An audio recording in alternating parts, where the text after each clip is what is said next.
ओम शांति। 15 अप्रैल 1984 की अव्यक्त वाणी का टॉपिक है स्नेही, सहयोगी, शक्तिशाली बच्चों की 3 अवस्थाएं। स्नेही, सहयोगी, शक्तिशाली बच्चों की 3 अवस्थाएं।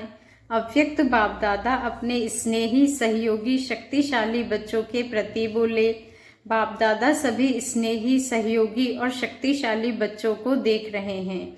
स्नेही बच्चों में भी भिन्न भिन्न प्रकार के स्नेह वाले हैं। एक है दूसरों की श्रेष्ठ जीवन को देख, दूसरों का परिवर्तन देख उससे प्रभावित हो स्नेही बनना। दूसरा है किसी न किसी गुण की, चाहे सुख व शांति की थोड़ी सी अनुभव की झलक देख स्नेही बनना। तीसरे हैं संघ अर्थात संगठन का, शुद्ध आत्माओं का सहारा अनुभव करने वाली स्नेही आत्माएं। चौथे हैं परमात्मा स्नेही आत्माएं। स्नेही सब हैं, लेकिन स्नेह में भी नंबर है। यथार्थ स्नेही अर्थात बाप को यथार्थ रीति से जान स्नेही बनना। ऐसे ही सहयोगी आत्माओं में भी भिन्न भिन्न प्रकार के सहयोगी हैं। एक है भक्ति के संस्कार प्रमाण सहयोगी, अच्छी बातें हैं, अच्छा स्थान है, अच्छी जीवन वाले हैं, अच्छे स्थान पर करने से अच्छा फल मिलता है। इसी आधार पर, इसी आकर्षण से सहयोगी बनना अर्थात अपना थोड़ा बहुत तन मन धन लगाना। दूसरे हैं ज्ञान व योग की धारणा के द्वारा कुछ प्राप्ति करने के आधार पर सहयोगी बनना। तीसरा है एक बाप दूसरा ना कोई, एक ही बाप है, एक ही सर्व प्राप्ति का स्थान है। बाप का कार्य सो मेरा कार्य है, ऐसे अपना बाप, अपना घर, अपना कार्य श्रेष्ठ ईश्वरीय कार्य समझ सहयोगी सदा के लिए बनना। तो अंतर हो गया ना।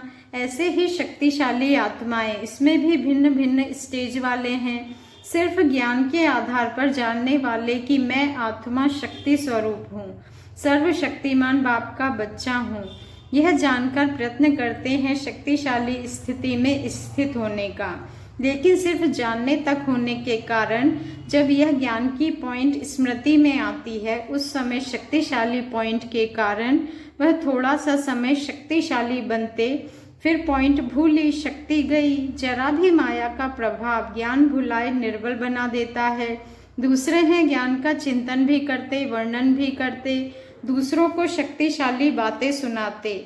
उस समय सेवा का फल मिलने के कारण अपने को उतना समय शक्तिशाली अनुभव करते हैं, लेकिन चिंतन के समय तक व वर्णन के समय तक सदा नहीं। पहली चिंतन की स्थिति, दूसरी वर्णन की स्थिति। तीसरे हैं सदा शक्तिशाली आत्माएं, सिर्फ चिंतन और वर्णन नहीं करते, लेकिन मास्टर सर्वशक्तिमान स्वरूप बन जाते। स्वरूप बनना अर्थात समर्थ बनना। उनके हर कदम, हर कर्म स्वतः ही शक्तिशाली होते हैं। स्मृति स्वरूप है, इसलिए सदा शक्तिशाली स्थिति है। शक्तिशाली आत्मा सदा अपने को सर्वशक्तिमान बाप के साथ कंबाइंड अनुभव करेगी और सदा श्रीमत का हाथ छत्र छाया के रूप में अनुभव होगा।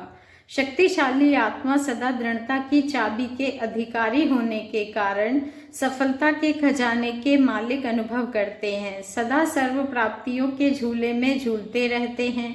सदा अपने श्रेष्ठ भाग्य के मन में गीत गाते रहते हैं। सदा रूहानी नशे में होने के कारण पुरानी दुनिया के आकर्षण से सहज परे रहते हैं। मेहनत नहीं करनी पड़ती है। शक्तिशाली आत्मा का हर कर्म बोल स्वतः और सहज सेवा कराता रहता है। स्व परिवर्तन व विश्व परिवर्तन शक्तिशाली होने के कारण सफलता हुई पड़ी है। यह अनुभव सदा ही रहता है। किसी भी कार्य में क्या करें, क्या होगा, यह संकल्प मात्र भी नहीं होगा। सफलता की माला सदा जीवन में पड़ी हुई है। विजयी हूँ, विजय माला का हूँ, विजय जन्म सिद्ध अधिकार है। यह अटल निश्चय स्वतः और सदा रहता ही है। समझा? अब अपने आप से पूछो, मैं कौन? शक्तिशाली आत्माएं माइनॉरिटी हैं, स्नेही सहयोगी उसमें भी भिन्न भिन्न वैरायटी वाले मेजोरिटी हैं।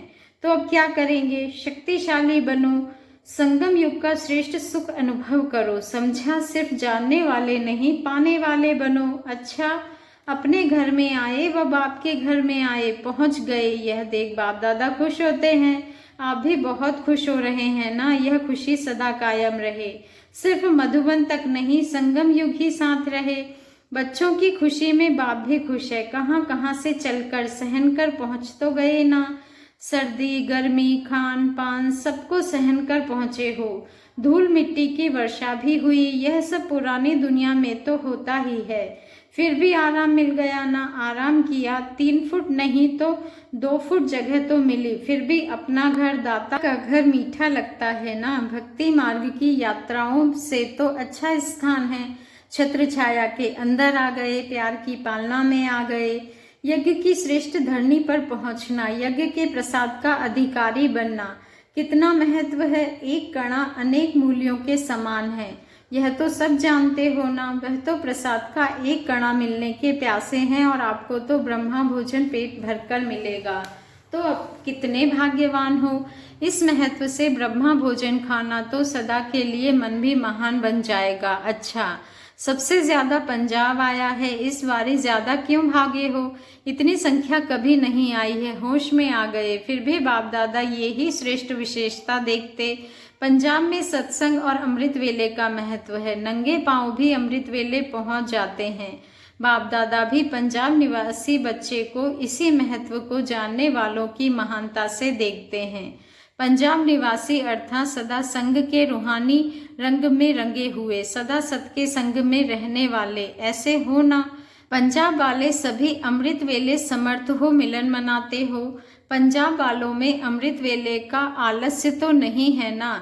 झुटके तो नहीं खाते हो। तो पंजाब की विशेषता सदा याद रखना। अच्छा, ईस्टर्न जोन भी आया है। ईस्ट की विशेषता क्या होती है। सनराइज, सूर्य सदा उदय होता है। सूर्य अर्थात रोशनी का पुंज। तो सभी ईस्टर्न जोन वाले मास्टर ज्ञान सूर्य हैं, सदा अंधकार को मिटाने वाले, रोशनी देने वाले हैं ना। यह विशेषता है ना। कभी माया के अंधकार में नहीं आने वाले, अंधकार मिटाने वाले मास्टर दाता हो ना। सूर्य दाता है ना, तो सभी मास्टर सूर्य अर्थात मास्टर दाता बन विश्व को रोशनी देने के कार्य में बिजी रहते हो ना।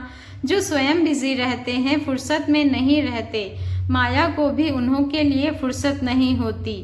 तो ईस्टर्न जोन वाले क्या समझते हो। ईस्टर्न जोन में माया आती है, आती भी है तो नमस्कार करने आती व मिक्की माउस बना देती है। क्या मिक्की माउस का खेल अच्छा लगता है। ईस्टर्न जोन की गद्दी है बाप की गद्दी, तो राजगद्दी हो गई ना। राजगद्दी वाले राजे होंगे या मिक्की माउस होंगे। तो सभी मास्टर ज्ञान सूर्य हो। ज्ञान सूर्य उदय भी वहीं से हुआ है ना, ईस्ट से ही उदय हुआ। समझा अपनी विशेषता। प्रवेशता की श्रेष्ठ गद्दी के अर्थात वरदानी स्थान की श्रेष्ठ आत्माएं हो। यह विशेषता किसी और जोन में नहीं है। तो सदा अपने विशेषता को विश्व की सेवा में लगाओ। क्या विशेषता करेंगे। सदा मास्टर ज्ञान सूर्य, सदा रोशनी देने वाले मास्टर दाता। अच्छा, सभी मिलने आए हैं, सदा श्रेष्ठ मिलन मनाते रहना। मेला अर्थात मिलना, 1 सेकंड भी मिलन मेले से वंचित नहीं होना। निरंतर योगी का अनुभव पक्का करके जाना। अच्छा, सदा एक बाप के स्नेह में रहने वाले स्नेही आत्माओं को, हर कदम ईश्वरीय कार्य के सहयोगी आत्माओं को, सदा शक्तिशाली स्वरूप श्रेष्ठ आत्माओं को, सदा विजय के अधिकार को अनुभव करने वाले विजयी बच्चों को बाप दादा का याद प्यार और नमस्ते। पार्टियों से मुलाकात। एक बल और एक भरोसे से सदा उन्नति को पाते रहो। सदा एक बाप के हैं, एक बाप की श्रीमत पर चलना है। इसी पुरुषार्थ से आगे बढ़ते चलो। अनुभव करो श्रेष्ठ ज्ञान स्वरूप बनने का, महान योगी बनने का। गहराई में जाओ। जितना ज्ञान की गहराई में जाएंगे उतना अमूल्य अनुभव के रत्न प्राप्त करेंगे।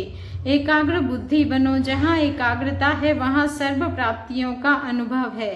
अल्पकाल की प्राप्ति के पीछे नहीं जाओ, अविनाशी प्राप्ति करो। विनाशी बातों में आकर्षित नहीं हो। सदा अपने को अविनाशी खजाने के मालिक समझ बेहद में आओ।